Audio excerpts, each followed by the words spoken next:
اكتر حاجه هتشوفها وانت ماشي على البحر في اسكندريه هي المانجا اللي انت هتشوفها دي. المانجا دي يا جدعان بيقولوا عليها ان هي مانجا فص واحد. المهم رحت للولد ده وسالته، قلت له يا اسطى ايه ظروف المانجا دي؟ قال لي يا باشا المانجا دي فص واحد بس طعمها عسل نحل. قلت له طب بقول لك ايه؟ قال لي قلت له انا هدوق واحده، لو عجبتني هاكل كمان 2 3 وهحاسبك عليهم، لو ما عجبتنيش مش هحاسب. قال لي يا عم تمام على الله، وشهدت الناس اللي واقفه معايا على الكلام ده. المهم قمت جايب واحده قلت له اغسلها لي بقى. المانجا دي يا جدعان بتتنقل من ايد بياع لايد بياع لايد بياع، فلازم اغسلها كده والمهم يعني ايه واظبطها.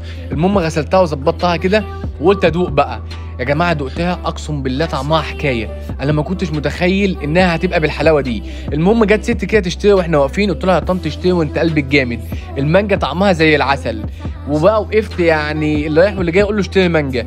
يا جدعان كلت المانجايه طعمها جامد جامد حرفيا، المانجا ما فيهاش بذره، المانجا فص واحد كده، حاجه طعمها تحفه تحفه. ركزوا بقى معايا عشان هيحصل حركه في اخر الفيديو. انا والله العظيم يعني انا سالته